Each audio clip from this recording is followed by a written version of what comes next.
Philosophers talk to our times, towards the theory of common notions.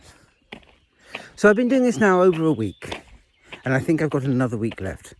Well, when I'm talking about common notions, I know I could just go on for the rest of my life. But I think I'll pause after another week and go on to another series, and then come back for a second attempt at common notions and look at their relationship with the third type of knowledge. But what we're going to do explicitly is the last two, because I've put in a third one, haven't I?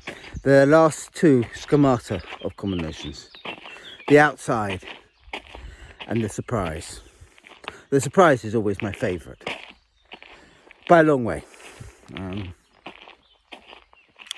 So, the outside.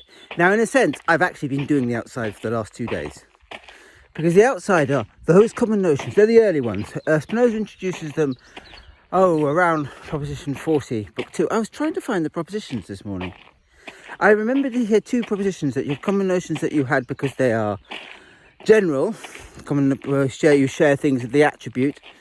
You share things of relation to motion and rest, so you can always understand what a body is going to do. In the way that example would clearly be, if a body is coming crashing towards you and you know it's frick hard, you know it's going to pull you apart. And we all do. It doesn't matter whether you're a dog or a snail or a human. You know a hammer coming towards you is bad news. And that's a common notion under there. There's a common notion about the nature of materiality and how we react to it.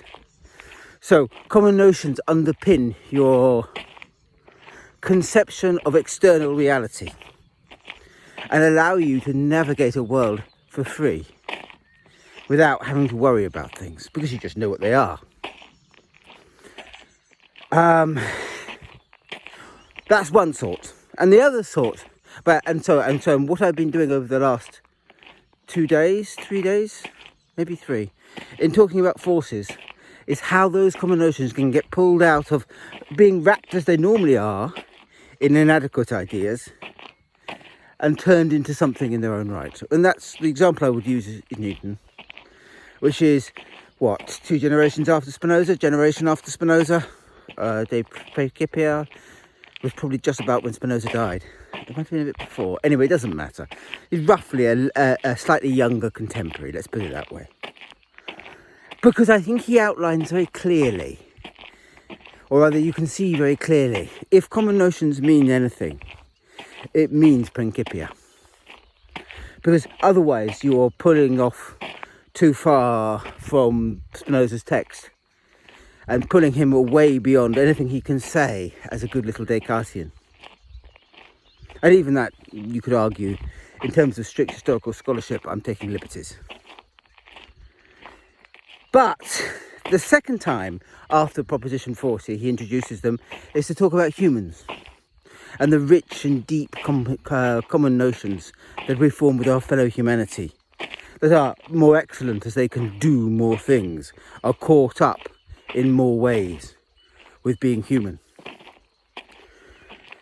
These are also common notions that invariably get wrapped up in inadequate ideas. It's not that you don't have the common notion, but it underpins everything. So if you think about what you know about humans, you know an awful lot and you get it for free. We might say it's genetic, it's in the blood, isn't it? But Spinoza would think it was just a common notion. You know it because you're also human.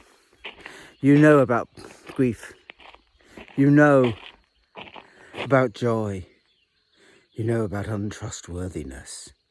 You fancy that you can detect a lie. You fancy that you know what the truth looks like. And some of that you do, and some of that is just inadequate ideas. But some of it is common notions, because it is underpinning everything that you already are, and how you are, and who you are, and why you are. Why? Maybe not sort of what's why, but certainly the others. It underpins it all. So that to be you is to be caught up in common notions. Now, inadequate idea common notions, and most common notions, what I would call coming from the outside, we don't elucidate. So most of the time, our knowledge of the physical world isn't based on Newton 1, 2, 3, What Newton 1, 2, 3 do is they drag out the common notion from all the inadequate ideas, they dust it off and they send it spinning. And then it starts to hook up and create more and more things that it can do. But you could just leave the common notion there wrapped within the perception, in which case it changes what it does. Because that's the other nature about common notions. They're always doing something. Even when they're wrapped in inadequate ideas, they're not passive in the mind. Because the commonality that which they are is active. So, what of course you do as you grow older is learn about the world. You become, in inverted commas, wiser. Some people don't, but by and large, you learn more about how often you spill cups, where you don't put things, why you don't put things on edges, why drying things matter, and how to deal with rust. I think I'm just going through my own personal bugbears at the moment. The things that took me much longer than everybody else to learn because I just didn't form the common notion properly. But the point about it is that you gradually learn. And why? Because somewhere down there's a common notion. It keeps repetition sometimes. It then takes thinking about things and pulling out a very nascent common notion. Likewise, if you're an instinctive footballer or rugby footballer or whatever you like, you're beset with You're beset with an ability to judge the way the air and the flow, all those laws of Newton are working, but you're doing it instinctively. You just throw the ball. Now, that goes almost into the third form of knowledge. Really, it does, if I'm honest with you. But just in the throwing, in the thinking, I'll do it there, you're also in the second form. Because what you're doing is you are judging from the laws of wind, from your knowledge of how a ball flies, where to kick it on this particular instant. But you don't elucidate it. You don't drag it out like a principle of Newton. It's there. You know it's there, but you can do it without needing to go further. Common notions are everywhere. As, interestingly, of course, is the third form of knowledge. A footballer kicking a ball or and getting it instinctively right is pretty close to the third form. Actually, if you tie me up and make me confess, I think I might call it the third form, but I have to think through it a little bit more carefully. So, and even more with humans. We learn about humans as we get older. Arguably, we get wiser. We certainly get better at handling humans. When I was 24, I was awkward, difficult, likely to stand out in a crowd and not make friends very easily. I'm still a bit awkward and it's still a bit difficult, but I'm likely to make friends quite easily. Because underpinning all my emotions, there have been little deductions that I have made over the years, little moves I've made, little ways I've been able to exchange with other human beings. Common notions, just operating, little deductions that you make, those little secret moves of your soul that you know are not quite right, that you haven't quite resolved, but you've sort of resolved, half resolved. And Spinoza is very clear. I mean, what a common notion is always doing is increasing your capacity to act. It's allowing you to think about other moves you could make, giving you different sorts of futures, no longer tied to this one place in duration, this time, this space. It is what opens you up to the very threshold of eternity. The very sense then that you're caught up in the middle of absolutely everything else. So common notions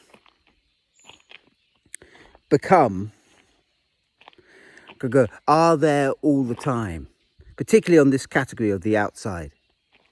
To pull them out in terms of science is one thing, because there what you will be doing is cutting away. Because, Newton cuts away from the verbiage.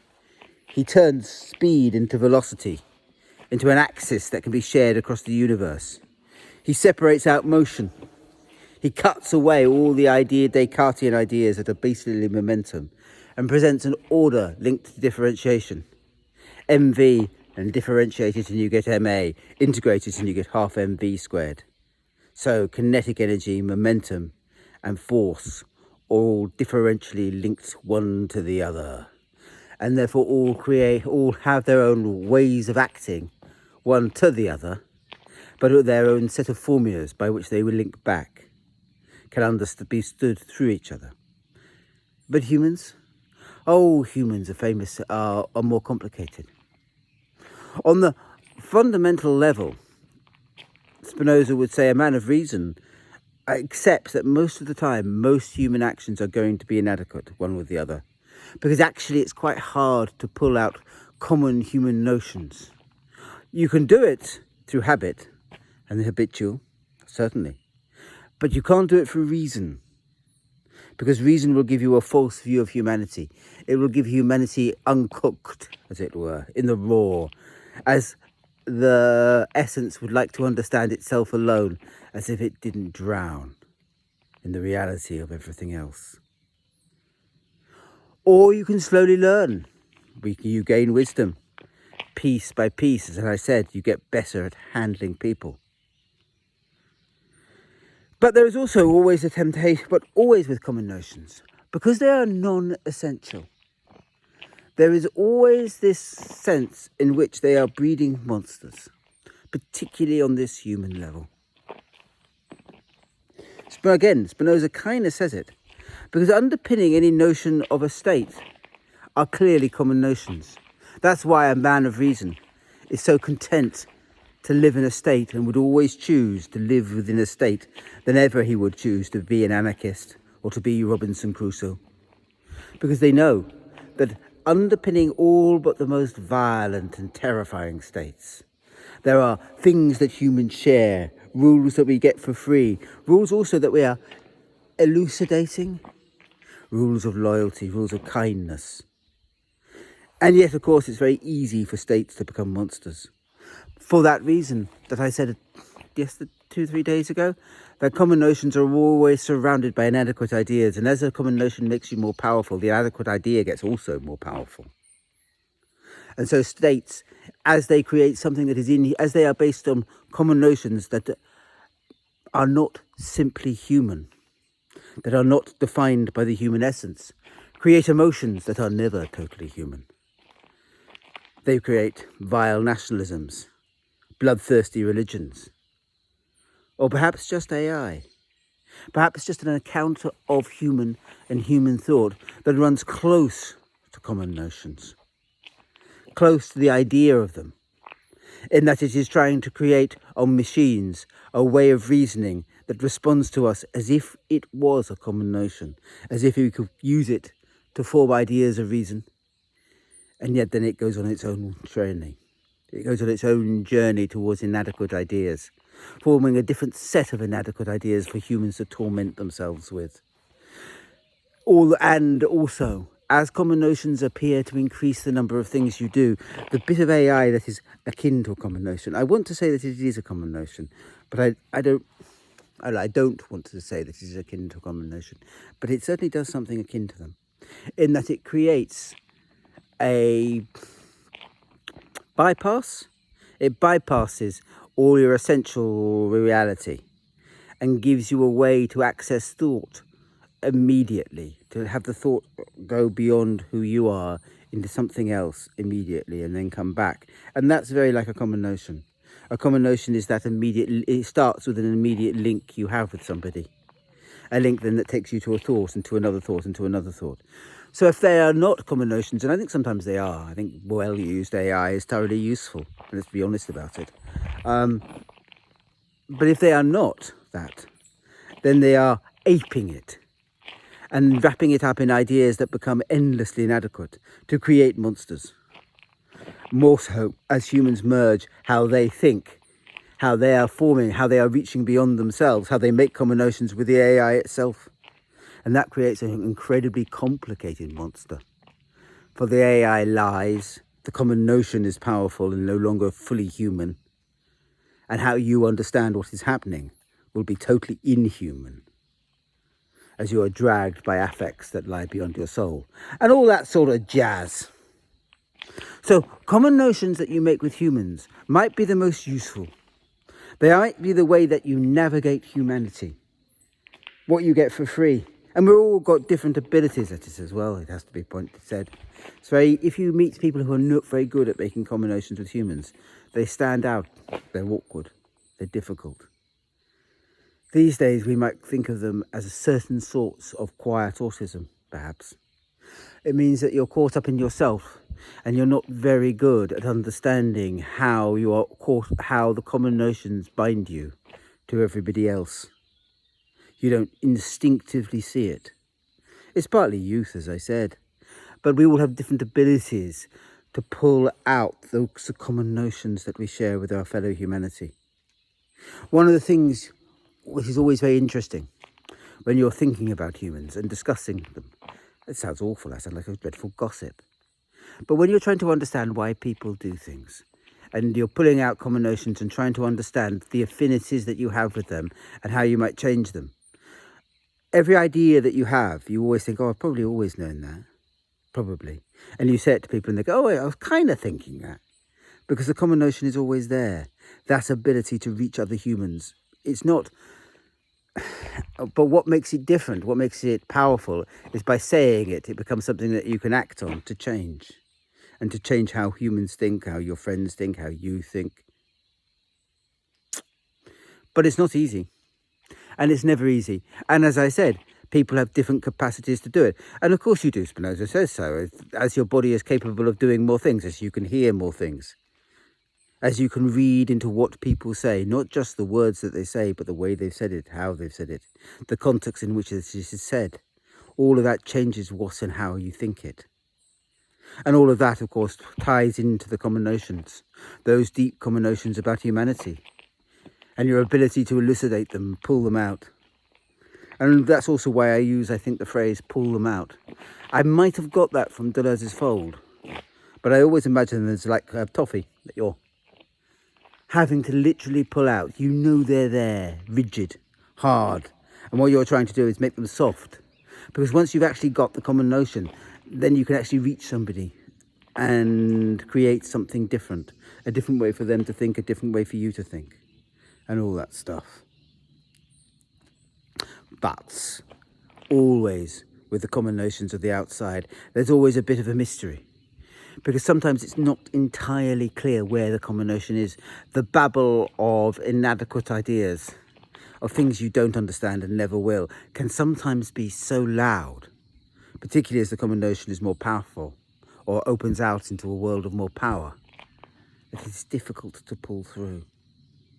Now, here, I hope I am not sounding inconsistent, because on one hand level I'm saying that common notions are always there, and at another level that you pull them out. The point is that there is some base level mute common notion there. It's always doing something, you're always learning something, you're always caught up in a world, but unless you can pull it out by reason and start to look at it and clean it off and work out which bit works where, it is going to be a very silent and slow engine.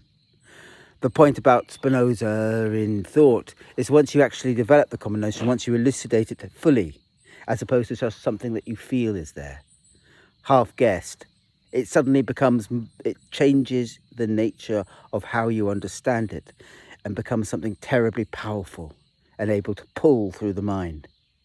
So that it might already have been there, but it was there. It was there as an ore locked inside other stone. It was there as a slow engine who you can pull out and change into something that moves fast and quickly and knows what it is. It's almost Hegelian. I have a horrible feeling that you're pulling out the sensation and making it into perception so that it knows its own truth. And once it knows what it is, of course, it has far more options about what it can do. That fact that common notions are there, but they're there in the feeling, in the inadequate idea, because we half know they are, but torn by the babble of other emotions, can't come into their own. And thinking about humanity, thinking about how you will make common notions with other humans, is therefore never an act of reforging humans, but trying to think about the nature of thought, of what is already there, and trying to think about other ways that it could be different, feel differently. You're always looking, trying to find the common notion, the moment of accord, and seeing how it could change your world for you. It's a ruse for thinking, one I use every day of my life. when I'm trying to sift through complicated relations and manage complicated situations, including with myself. If you don't look for the common notion, you'll never find it. And if you never find it, understanding so much that passes for humanity, for me, becomes ultimately incomprehensible.